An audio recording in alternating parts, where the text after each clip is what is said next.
Before we start, could I ask everybody to please rise and let's say the pledge. The flag is to my left over here. I pledge allegiance to the flag of the United States of America and to the republic for which it stands, one nation, under God, indivisible, with liberty and justice for all. Thank you. Okay, before we get started, it's fairly a simple process. A few ground rules I just want to let you know about. First of all, we're going to limit the comments to 5 minutes each. There are a lot of people who want to speak, and even if we go fairly quickly, it's going to be a long run here. So please keep it to 5 minutes. Also, please keep it to the state strategic plan.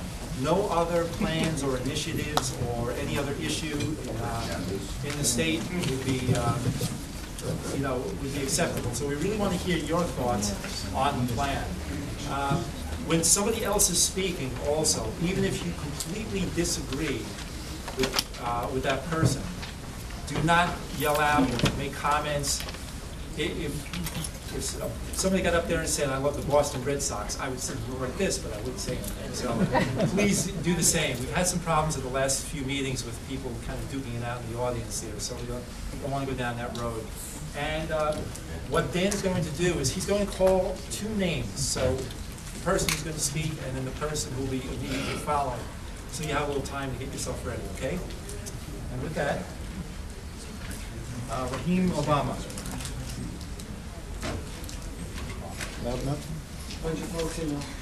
Raheem Obama, we'll put that aside. Max Azzarello. All right, we're going to put that on the side too. We'll call Max back up when he gets back in. Mark. Sure. Yes, thank you. What's the second one? And Mike Egginton is on deck. Okay, I wish to consider the confluence between 4 elements that drive this plan. The consideration leads me to the conclusion that the goals of the planning process have a severe deficiency. The first element is redevelopment, identified in numerous places. The second is the assertion by the National Association of Realtors, page 17, that Americans favor walkable and mixed-use neighborhoods, in essence urban and downtown areas. The third is the desire to institutionalize change, page 20. The fourth is economic growth, the very first strategic goal stated, page 20. Redevelopment works towards the goal of economy by putting unused things to work. It also works toward the goal of cleanliness by not allowing existing developed areas to become artificial wasteland.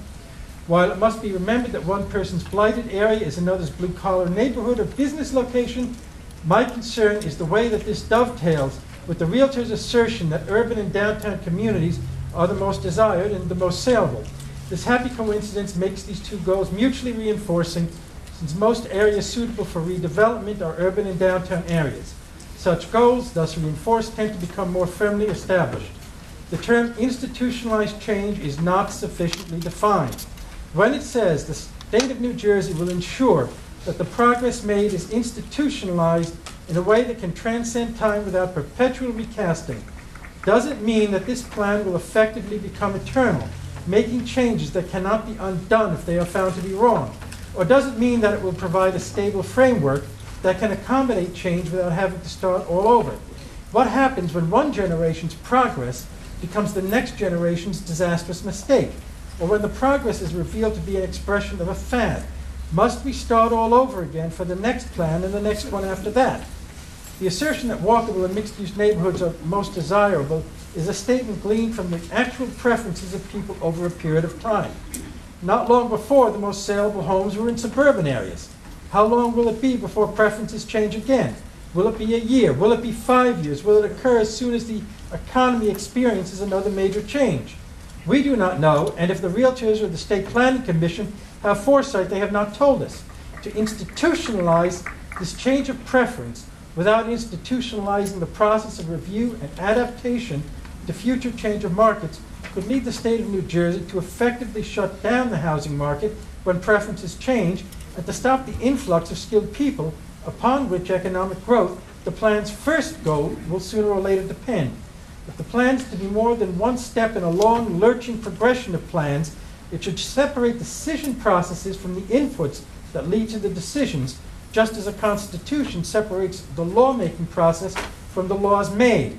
That way, when one input, such as real estate market preferences, change, the plan can be re-executed on the new inputs.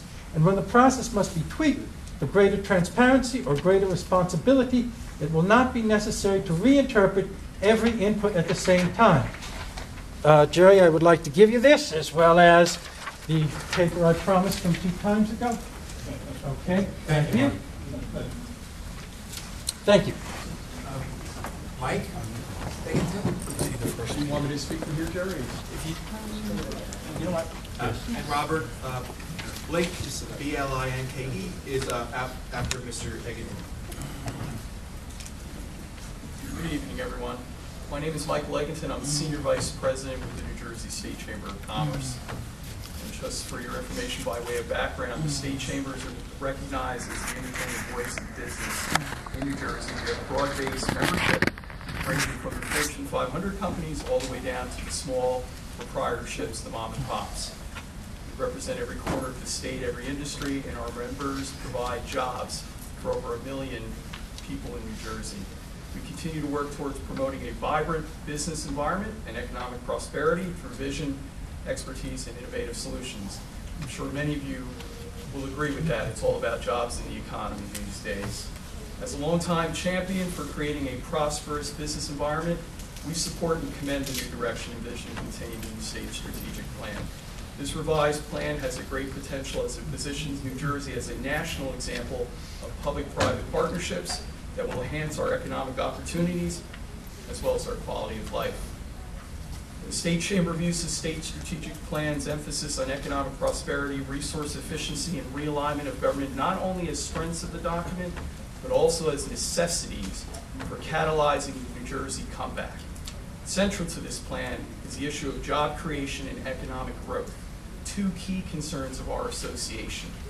Unlike previous state planning processes, this plan seeks to expand New Jersey's business community by using incentives to attract and retain industries that will employ the state's present and ever-growing talented workforce.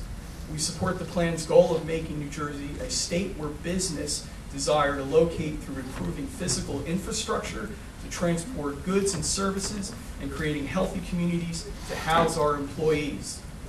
We believe that investing in infrastructure and housing not only makes our state more attractive to employers, but also creates needed jobs in the short term.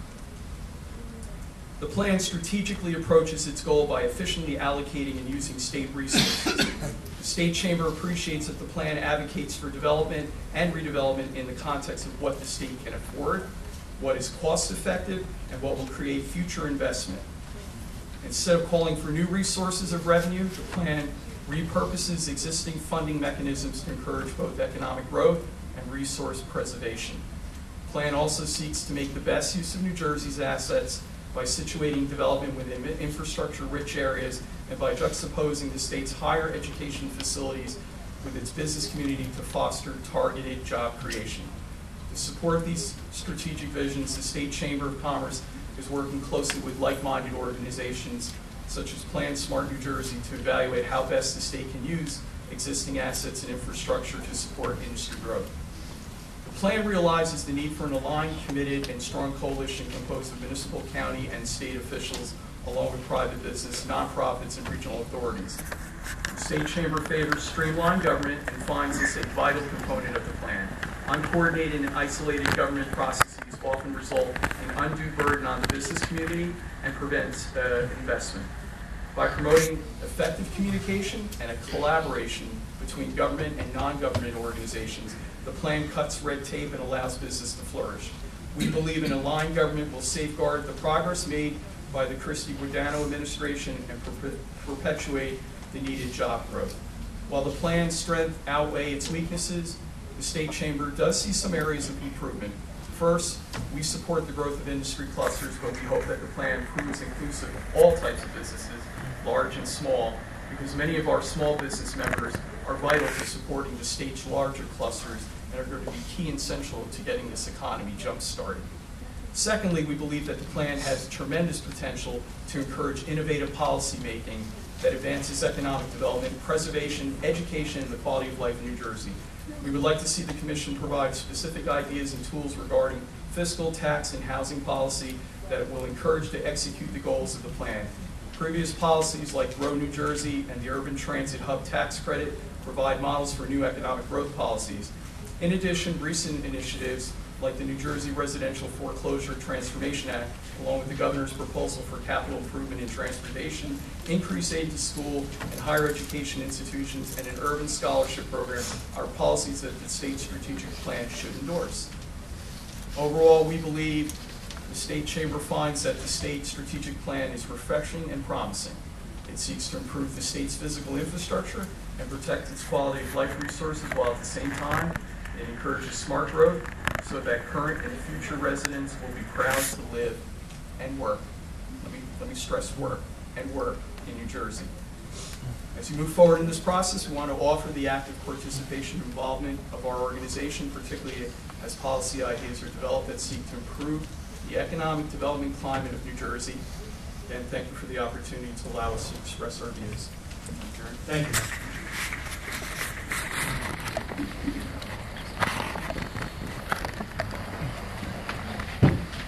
Dan reminded me that I forgot to introduce the SPC members who are here. If you just raise your hand when I call your name, we have Mayor Shea from West Windsor. We have Michelle Sikarka, Assistant Commissioner from DEP. We have Andy Swords from DOT. We have Mark Larkins from the Governor's Administration. Oh, I'm sorry. Joyce Paul from DCA. And next to her is Jim Lewis from DOT, with the representative. Okay, thank you. So, Robert, EoComplex, broker investor McGuire Agency. Yeah. Sir. Talk. I'm Abraham Fender. I'm Okay. right under there as well. I am so delighted. I feel like I'm getting a breath of fresh air of having to listen to the 208 plans and the plan endorsement and things that have been going on for years, where we were living in the middle of a smog where nothing was going on. We own a piece of property located on 206 in Mansfield Township, which has road frontage on two sides. It's 30 acres. It's zoned PA3. If any piece of property is not significant for farmland, that's what it is. It's a rateable. The town is dying for it to be a rateable. We want it to be a rateable. So let me just interrupt you. Is this going to the state plan? Yes. Okay. And the state plan is exactly where it's going, because this is refreshing that if a town says that they want to support something, the state will listen to it. This is a wonderful part. We have the state, instead of dictating, is listening. And I understand there's certain areas where the towns will say, we want preservation. That's great. Now we have, what you were talking about, home rule, is working in tandem with the state. I couldn't endorse this plan more, and I couldn't be more enthusiastic. In my opinion, we are in the 23rd century. Thank you. Thank you. So what I called before, was it Max Zarello? I'm right here. Max. I plan on saying some stuff. I don't know that I will. I just want to say I agree with everything that man just said. Thank you. It's our kind of comment. George Gallatin, followed by, I'm going to call another for Raheem Obama. All right. Then after this gentleman is Rick Kniesler from Lakewood Township. George. Hi, I'm George Gallatin. In this entire presentation, I've been to 4 of them. I always hear about the triad, if you want to call it. The state, the county, which is an instrumentality of the state, and the town, and how they're doing this economic development. In fact, it's called the Development and Redevelopment Plan for the state. Whatever happened to private enterprise, the 65%, the people that do it without affecting the public health, safety, and welfare? They don't have to go to, let me get very specific, this NJDEP. There were 2 contracts. There was a $7 million, $10 million contract. There's also a $3 million contract. NJDEP manipulated, I'm saying that as an attorney, they manipulated my client, my provider of services, away from me to another person. George, pardon me. It does deal with the plan. It does deal with the plan. You do this to everybody. You break up the thought pattern. Please, it develops into the George, answer. we just have to keep I'm on track. point, and I've got That's 5 fine. minutes. Thank you. Minus that. So what happens is this. You've got all these people developing. I'll give you one example. A man up in Newark said, 1954, he looks at it and goes, why can't my truck be on that ship like that? What did he develop? Containerized freight. I developed something on the Delaware River, and I'm listening to NJDEP work the deal with somebody else, with a private contractor. What you're talking about is you're talking about setting up the perfect marriage of government and private enterprise, the partnership. Excuse me, when somebody develops an innovative aspect and it's a $50 million business, the state isn't going to let you get in on it.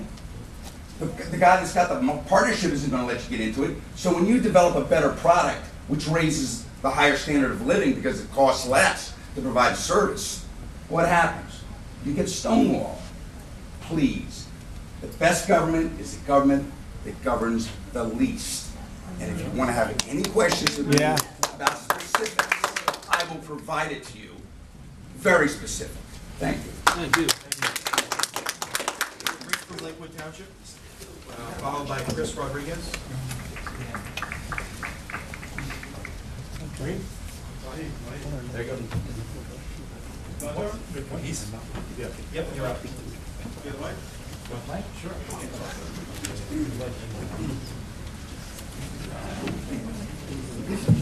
This thing on?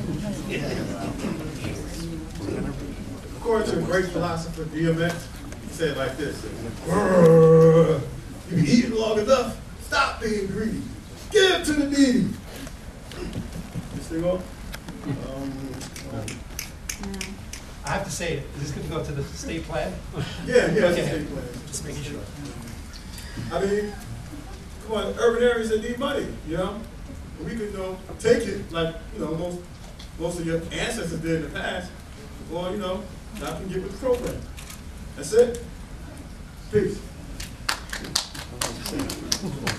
Thank you. Rick, sir, Chris Rodriguez is up after Rick. Good evening, I'm Rick Canisa, professional planner here tonight on behalf of Lakewood Township and the Beth Ledrash Bill Hobbs University. Thank you. The local rabbinical college in downtown Lakewood. It's one of the largest in the country with 7,000 students. They're expecting to grow to 10,000 students for the next few years. They operate on an urban campus in downtown Lakewood. In addition, we have Georgian Court College, which is more of a suburban college with 3,500 full-time students. Many people associate Lakewood with the downtown area along Route 9 corridor, but it's the only part of a larger township that includes a successful industrial park, Blue Cross Stadium, and additional commercial uses along routes 70 and 88.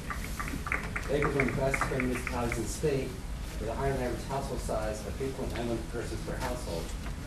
We also have 10% of total housing stock of Ocean County. It's the most urban area of Ocean County. The position tonight is that the entire township should be designated as a priority growth investment area. Rick, I just have to stop you. Is this related to the state plan or a particular issue in Lakewood? Well, we feel that Lakewood, for example, has components that reflect parts of the state plan, and that. Okay, but it's got to be related to the state plan. How does that relate to the state plan? What I heard tonight, some of your components aren't cohesive enough. There's a lot of scattershot going on. And this is an example where we have all the components, but somehow it's an example got lost in the shuffle. And I think you need some more analysis in-house and take advantage of your own matrices and your own analyses as you look at different areas. Because I just feel there's a lot of inconsistencies, and this is one of them. Okay, thanks, Rick. Chris Rodriguez, and then Mirsad Podzik. Chris? Yeah, that's okay. My name is Chris Rodriguez. I'm a planning student at the Boston School. And after reading the plan, I had a few comments that I'd like to make. The first is that I think the plan in general takes a step in the right direction towards sustainability, towards denser development, less dependence on sprawl type development. But I get the impression that even though the plan likes to know, would like to be in a certain area where our development is more dense and our development is more oriented in a different sort of way, it doesn't really know how to get there. And so, in terms of economic development, we always have to deal with the realities that are present. And one of those is a limited budget, of course. I'm sure you guys have felt it. I work at a municipality. I'm definitely feeling it. And one of the limits of having a small budget is, of course, that you have to be more resourceful. And that's frankly something that I have not seen mentioned at all in the state budget. I understand that there's incentives, there's some businesses I know, there's works, empowerment zones, whatever you'd like to call it, that's fine.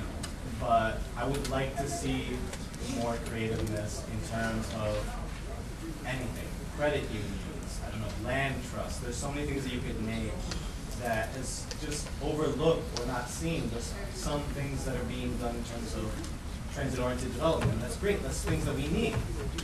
That's some things that, you know, the state plan has been to a degree creative on. More reliance on bike paths, et cetera, et cetera. But in terms of economic development, there hasn't been any ground covered. And I've looked at the 2001 plan, and frankly, there's no difference. The plan's the same. And there needs to be some work on that. Thank you, Chris.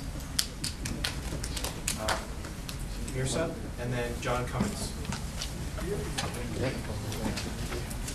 Maybe I'm. No, thank you. I'll just keep it short, so you won't have to ask me if it relates to the plan or not. But this is unfortunately the first meeting that I've attended because I feel like there is a lack of transparency, and I was lucky enough to stumble upon the fact that there was a hearing tonight, fortunately the last one, which I question too, the minimum 6 meetings, and that's all they're doing is the minimum. I feel like a group of maybe 70 to 100 people, it's 6 different meetings, a total of 500-600 people, does not represent the consensus of the state, the population of 9 million total. So I do feel it's very candid. And I'll go on to say that I just really feel, I object to this completely. I think that basically, you use great rhetoric, smart, sustainable, growth, but ultimately what this is an assault on your civil liberties and your property rights. That's right. As well as an attack on American sovereignty, which this will set the precedent for. So, as an American citizen, I love this country. I think it's great, but I mean, there's just it's going on too far. Hate the government. You, sir, as a 4th-generation New Jersey resident, should oppose this as well. If you said you have children or anything like that, this is ultimately setting the precedent for land grabs. And if you don't stand up and speak now, it's time to move out when they tell you to go. Because this is already taking place in California. One example is Sonoma County, where they won't force you out per se, but for example, the budget the following year, they said they're going to stop paving certain roads. So once your infrastructure starts failing because they feel that that's not sustainable or that's not an area you should belong in, it's time for you to move out. They'll force you out eventually. So that's all I have to say. Thanks for your time. John Cummins, and then Doug Sharrow. I was concerned about development in New Jersey. Looked to me like the major problem that we've got with development is industry or farming or